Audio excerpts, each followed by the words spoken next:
How's everybody? Good? Great. All right, I'm just glad I'm not following Schumann. Glad I'm following Bobo this year.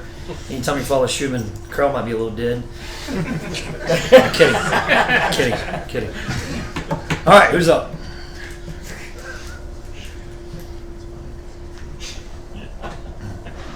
I was just having a little fun with Mike a while ago about coaching his son. I don't know if you have a son that's in the game right now, but can you talk about the dynamic of seeing?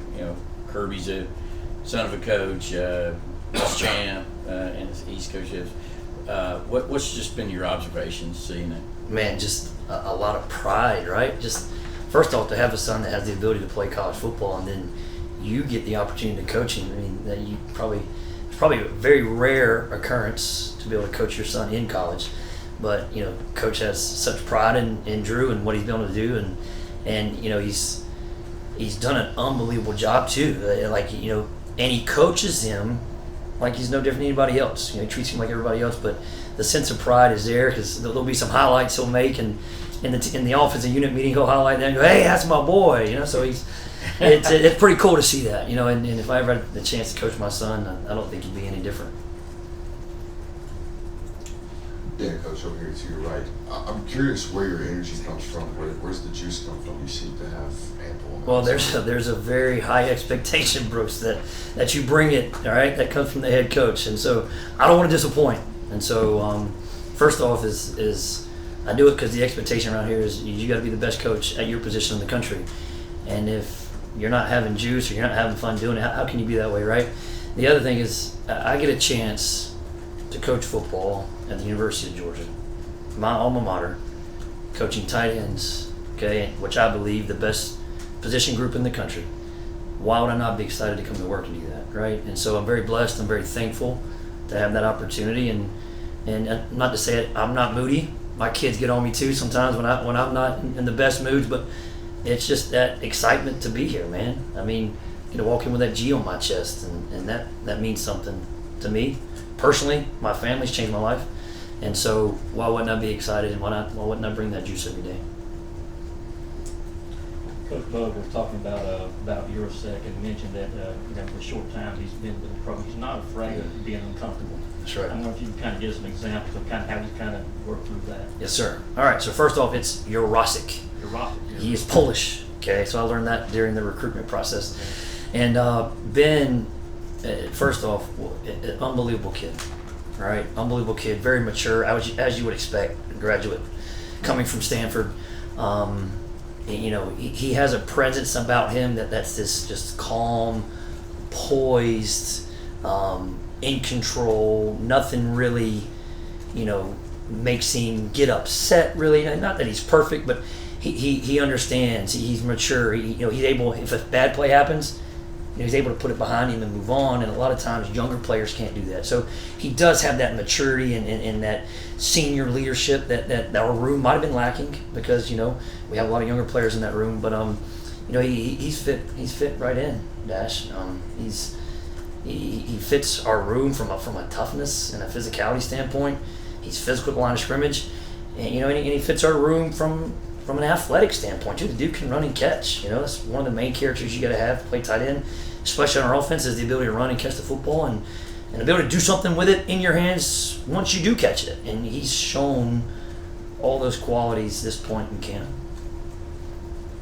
When we talked to Coach Smart last week, when he was talking about Oscar, he said just how durable he is, how dependable he is. He said he didn't feel right. He felt like he never missed a practice. Just what have you seen from him as he's gotten ready for his junior year and what he's bringing up? Yeah, it's a great question. I'll say this: the biggest growth I've seen from Oscar is just from a maturity standpoint, right? From a leadership standpoint. He's always been here with Brock. He's always been here with Brock and Darnell. And so he's never really had to assume the role of leading the room. And when you've never done that before, you don't know how they'll respond when they're put in that situation, right? And so from the time that Brock left, Oscar just naturally stepped into that head of the tight end room and really hasn't looked back. And even having been there, Ben's new and Ben's older, and we'll rely on Ben's senior leadership as well. But Oscar is the unquestioned leader of our room. And so he's always been very physical. Run game mechanics, as far as just footwork and hand placement and pad level, Oscar Dell's probably one of the best ones I've coached in the run game, to be honest with you. And so that hasn't changed. Freshman year to now, obviously he's bigger and stronger. But he's always been really good at the point of attack, and we've worked really on consistently catching the football. He's improved that. But the growth in his leadership ability, the growth in his maturity has been the most pleasant surprise for us. And that's really what we needed in that room and in our offense.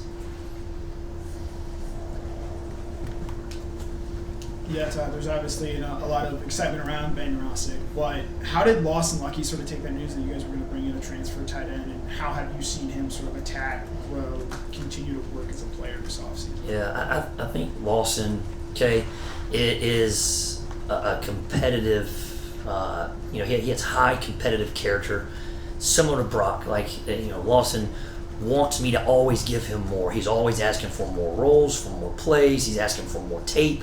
He has that, that nature about him where he wants to be the best, and obviously you want all your kids to be that way, and some are more outwardly, spoken about wanting to be that way, and so I think it was just, it motivated him even more to be that best tight end in that room, and he doesn't seem as, hey, I got to compete with this guy for playing time, but in reality he knows that that's probably the truth. But we're going to need all three of those guys to play significant roles for us this year in order for us to be good in that room and on our offense. So his response to having been there is no different than having those two freshmen there. He's going to go do his job to the best that he can. Hey Todd, I thought I heard you say that you're the best tight end room in the country. Did you feel that way in Miami and Marshall? And why do you feel that way with the generational talent now in the NFL? Well, I'll say this: if you don't have belief in your players, how are they going to believe in you? Right? And so I show belief and confidence in my guys every day that I think they're the best ones in the country, and that's our standard, is to be the best tight end room in the country. So if I'm not believing in them, how can they believe in themselves, right? And so I do feel like our room is we have some guys in there that are talented. Okay, what have they done yet? I don't know. Okay, but I do believe they're going to get there. Okay, and so if I'm not believing them as a coach, then I'm not doing my job, number one. Okay, so I've had the opportunity to coach some really good players. I've been very, very blessed to do that.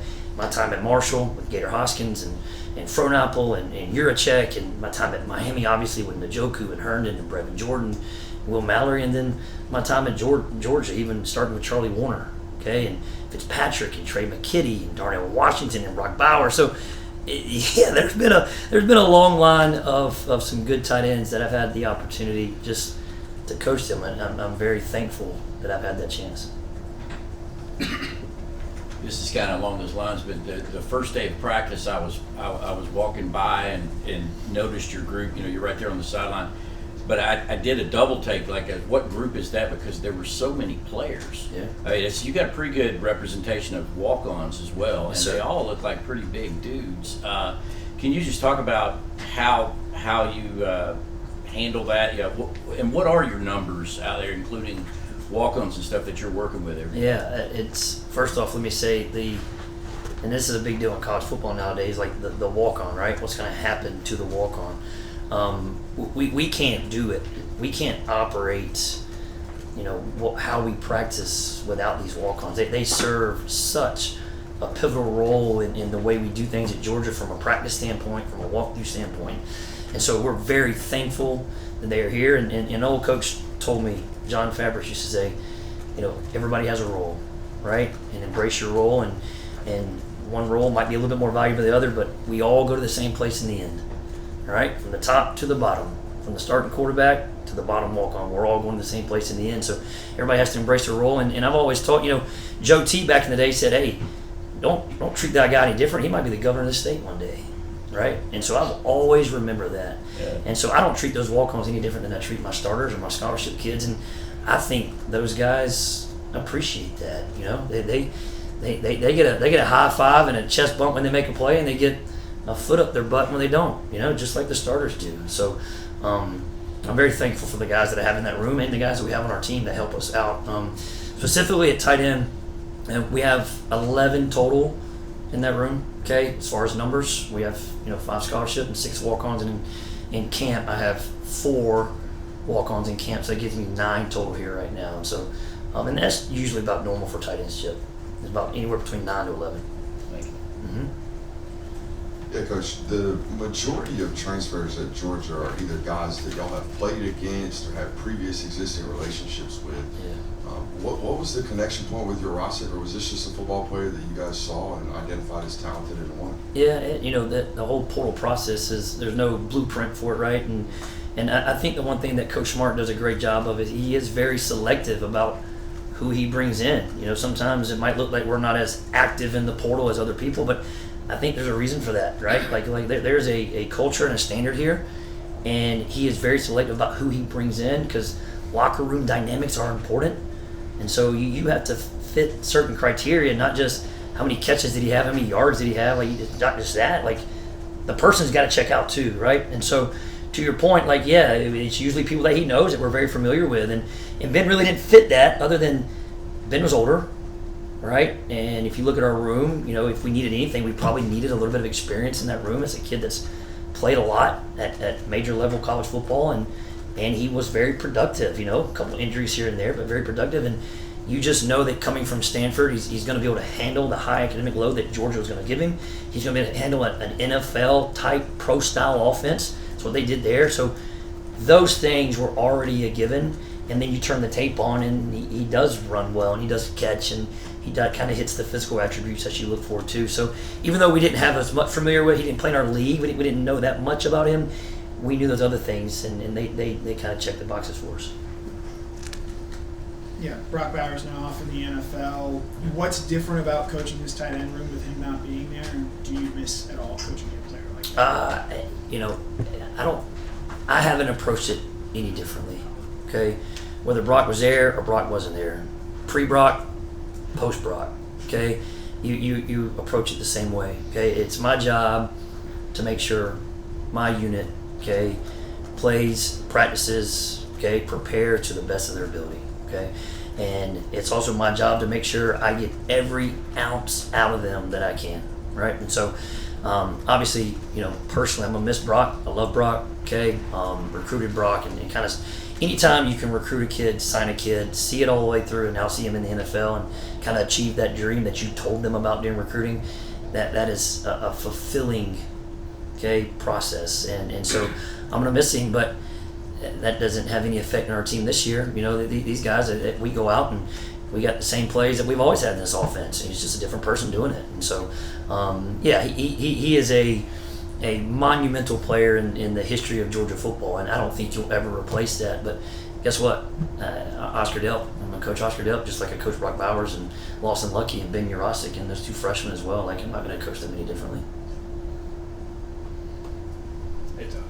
Yes, sir. What's up, Roddy? You mentioned Coach Fab, which made me think about the outside linebackers. Yeah. So let's talk defense real quick. Mm-hmm. Who are some of those outside linebackers that are giving your tight ends this? Well, if you ask Chidera, he'll probably different. Hey, they're all of them are giving him a finish. That's pretty competitive between us and the outside linebackers. He's got a good room, man. He's got a very talented room. And first, I'll start with Chaz. Chaz has been here so long, and he's so strong. He's the savvy veteran of the group. And when we're going against those guys, you got to have a different plan for blocking Chaz.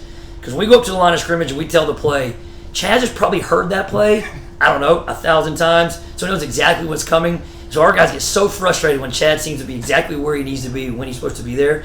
And so you just got to have a different plan for a guy like that. He's played so many snaps, and he's so tough and physical and such a core Georgia guy, right? He just epitomizes what Coach Smart believes that makes his program. And so Chad, you can't start talking about us on linebacker unless you start with Chaz Chambliss first. And then, get Damon Wilson has done a great job of showing the ability to flash and pass rush. And so he gives us some problems off the edge.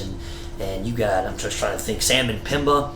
Okay, Sam and Pimba has always been naturally strong and physical. So it's hard to get movement on Sam at the line of scrimmage because he's so big and he's so strong. And then the freshman, I've been pleasantly surprised with Q Johnson. There's been some, he had some tape, high school tape of him playing quarterback. And one of the things you look at in trying to find a tight end sometimes is, sometimes these high school kids don't always play tight end. You're like, man, this guy, I know Chidera wants him in his room, but I'll take him in my room. He's athletic, And, surprisingly for a freshman, he has not been overwhelmed, as much with what our defense is trying to do, scheme-wise, schematically. Not that I can tell. Jadar might give you a different story on that too. But very impressed, and that's the one thing about being at Georgia, and that's the one thing that we preach in development is, hey, you're going to go against the best in the country every day. And so when you go against the best in the country every day, you can't help but get better. Okay, iron sharpens iron, right? Everybody's heard that before, and it is no truer than being right here at UGA and going on that practice field and seeing those wars that you have between the O-line and the D-line and the tight ends and the outside linebackers and the receivers and the DBs. It's good on good. Okay, it's iron versus iron, and those guys develop and get better because of who they go against. And going against those outside linebackers every day makes us better for sure. Todd, you mentioned as your alma mater, you were here under Rick, you were here under Kirby for a while, and it was about getting that first title. You got it. You got the second one. Didn't get it last year, but what is the vibe you think around this program now as it goes into this new era of the expanded playoff, the bigger SEC? What is the pulse vibe around? Well, Coach Smart's theme, I think he said it at SEC Media Days, was assume nothing. And we've been preaching that daily since we've been in camp, is assume nothing. And it's been almost like a reset button for everybody, right? Is, hey, let's start fresh. Let's not assume that the seniors know it, that the juniors know it. Okay, let's coach and teach to the lowest common denominator in every room and build the foundation from the bottom up again. Don't assume that it's already there. Don't assume we're already on third base, because we're not. Okay, so it's been a fresh start for the coaches, it's been a fresh start for the players, just, embracing that mantra of assume nothing. And I'm going to be honest with you, like when you're in it and the way Kirby has built this thing, like it's so process oriented. And, one thing in this camp is we talked about the process and not the outcomes. And when you're not thinking about the outcomes and you're focusing on the process, like you don't even think about the playoff. Like you don't have time to think about 12 teams. You don't have time to think about SEC and away schedule and whatever it is we have. You're thinking about today.